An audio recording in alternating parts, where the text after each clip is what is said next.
Sebelum kita masuk ke videonya, ayo subscribe dan nyalakan lonceng notifikasinya. Sama, tadi saya menyimak dengan baik apa yang disampaikan oleh Bapak Ketua PGRI Jawa Timur, bahwa ada perlakuan khusus bagi guru-guru yang sudah mengabdi lama sebagai guru. Namun kita mesti menyadari bersama, ini ada peraturan perundangan yang wajib kita tegakkan. Dalam hal ini standar guru itu ada dituangkan dalam Undang-Undang Nomor 14 Tahun 2005. Kemudian bagaimana guru profesional dalam Undang-Undang Guru dan Dosen itu, yaitu yang guru yang memiliki kualifikasi akademik, potensi, sertifikat pendidik dan sebagainya. Dan kualifikasi akademik sudah diatur dalam pasal 9 Undang-Undang dan seterusnya. Di sini intinya ada standar pendidikan guru atau standar pengangkatan guru. Salah satunya adalah memenuhi linearitas, memenuhi S1 dan lain sebagainya. Sehingga ada yang harus kita perhatikan juga ketika kita mengangkat guru honorer menjadi guru dengan perjanjian kerja atau guru P3K, karena guru P3K itu adalah ASN. Membuka seleksi ini bukan hanya semata-mata keputusan Kemdikbud, tetapi di dalam hal ini keputusan bersama banyak, dan persetujuan DPR juga, dan keputusan 5 kementerian. Lalu pertanyaannya Bapak Ibu, siapa yang dapat mengikuti seleksi ini, yaitu guru-guru honorer, termasuk guru ex-THK 2. Seluruh guru honorer yang terdaftar di Dapodik. Kalau dia belum memiliki NUPTK, tidak wajib kepemilikan NUPTK, yang penting terdaftar di Dapodik sampai bulan Juni 2020. Ini bisa mengikuti seleksi ini. Dan satu lagi, lulusan PPG yang belum mengajar atau yang tidak mengajar, itu bisa mengikuti seleksi ini. Kemudian Bapak Ibu yang saya hormati, ada yang berbeda dengan seleksi sekarang dengan seleksi sebelumnya. Jadi kita membuka seluruh posisi itu sejumlah formasi sejumlah lebih. Kemudian pada kesempatan ini pendaftaran hanya sampai akhir tahun 2020. Setelah itu akan dibuka, makanya kami mendampingi sampai terakhir tanggal 18 Desember, 4 hari ke depan mendampingi BKD dan tim teknis BKD dari Kemdikbud untuk mencocokkan data antara BKN di Kemdikbud dengan daerah, sehingga guru-guru yang ada di daerah yang berhak ikut seleksi ini sudah terdaftar oleh daerah. Kemudian di sini nanti Bapak Ibu, kami menyadari bahwa guru-guru honorer itu yang boleh mendaftar itu adalah sampai umur 59 tahun.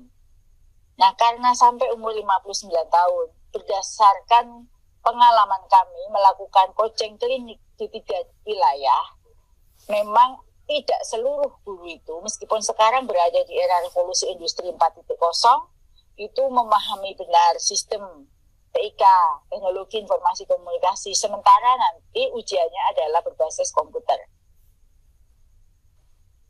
Dan mungkin juga ada guru-guru yang sudah lama, sudah mengabdi lama, tetapi nanti pengabdian itu memang tidak menjadi perlakuan khusus Pak Ketua PGRI. Tapi kami, karena kita berorientasi pada peserta didik, sehingga kita mengangkat guru-guru yang kompeten. Basisnya adalah kompetensi. Tapi kami memberikan perhatian kepada seluruh guru honorer untuk bisa mengikuti seleksi sampai 3 kali. Dengan catatan mereka sudah terdaftar di sistem itu sampai akhir tahun 2020. Nah, awal 2021 nanti sudah ada penutupan pendaftaran di sistem.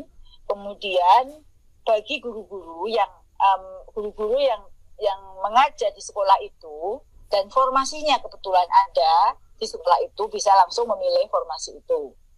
Namun ketika tidak lulus passing grade, maka guru tersebut bisa mendaftar kembali untuk posisi yang lain dan diberi kesempatan untuk Kemendikbud menyediakan materi pembelajaran yang tersedia secara online untuk membantu pendaftar mempersiapkan diri sebelum ujian seleksi.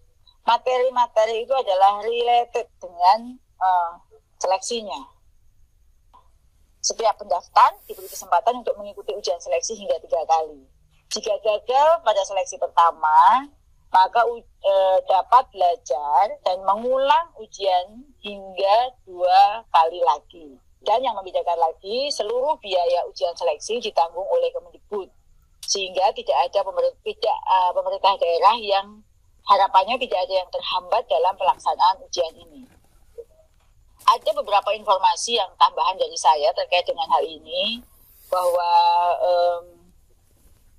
yang saya tekankan sekali lagi di sini bahwa yang berhak mengikuti seleksi itu adalah guru honorer THK 2 sesuai database THK 2 di Badan Kepegawaian Negara, kemudian seluruh guru honorer tanpa kecuali yang terdaftar dalam Dapodik per 30 Juni 2020 tidak harus memiliki NUPTK, dan seluruh lulusan pendidikan profesi guru yang saat ini tidak mengajar sebagai guru.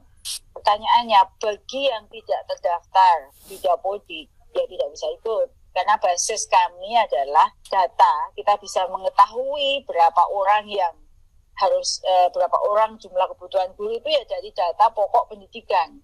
Sehingga jika belum, maka silahkan nanti daerah mendaftarkan guru-gurunya itu, kemudian nanti kita bisa mengikutkan seleksi pada tahun 2022. Bapak Ibu yang saya hormati, bagi daerah bagi guru-guru yang sudah pernah ikut seleksi sebelumnya, misalnya sudah lulus CPNS tahun sebelumnya, tidak perlu didaftarkan lagi. Kemudian sekali lagi saya sampaikan bahwa formasi yang sudah pernah ditampung dan ditutup tanggal 31 Agustus 2020 yang jumlahnya 200.000 tidak perlu didaftarkan lagi, tinggal nanti mengikuti panggilan ujian. Dan formasi saat ini, mohon maaf, memang belum sampai ke tenaga pendidikan. Kita baru tahun ini menyelesaikan urusan penyelesaian untuk guru-guru honorer dulu. Nah, berkaitan dengan hal itu, yang harus diperhatikan dalam hal ini adalah 4 dataset. Apa itu? Ya Dapodik, kemudian formasi yang sudah pernah diajukan sampai bulan Agustus, dan sudah Agustus tidak perlu diajukan kembali.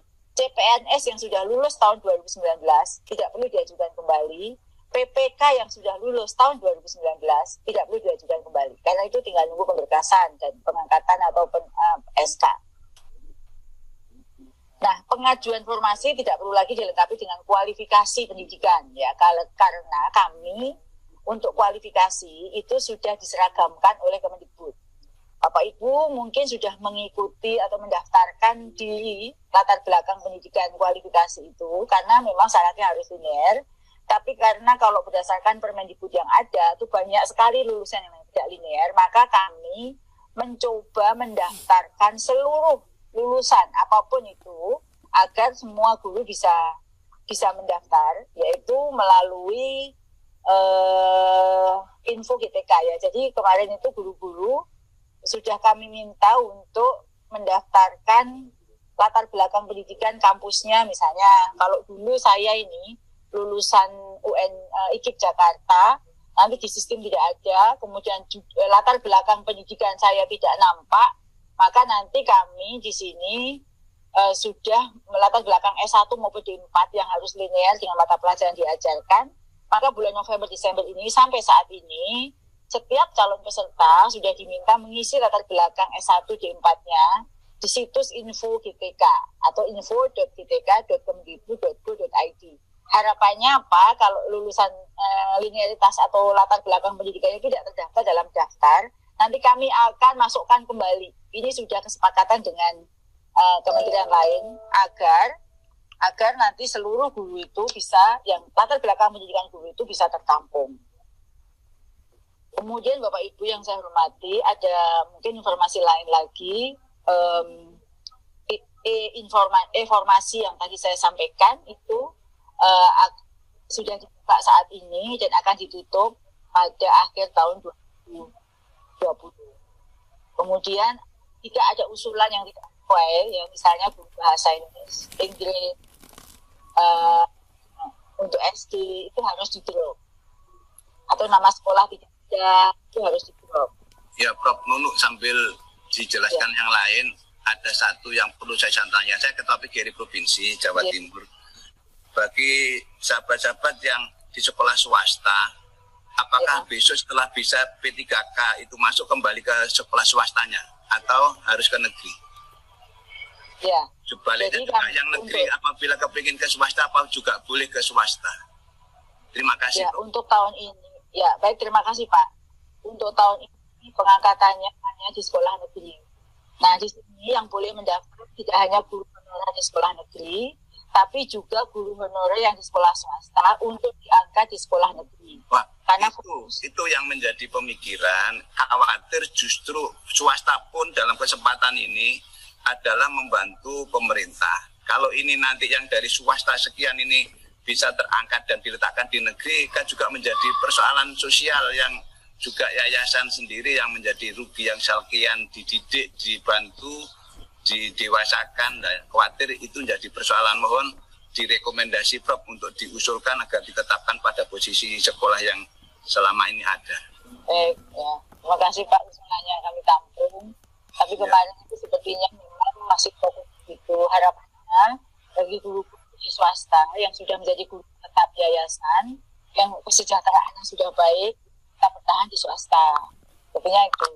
Tapi karena untuk menjadi ASN ini adalah hak setiap guru, itu maka ya kita tidak bisa melarang itu Pak. Sebenarnya seperti itu. Harapannya sih kami. Sebenarnya menurut saya Ketua PGRI, kebetulan sekolah kami juga sudah banyak berjasa. Ini saya pikir sebagai diskriminasi. Bahwa pemerintah ini mengambil hanya enaknya saja. Pak susah tidak mau. Untuk mendewasakan, mendidik keterampilan guru-guru di swasta ini tidak gampang. Mohon Prof Nunuk untuk berkenan kami diperjuangkan. Baik, Pak. Terutama pada masuk ke swasta.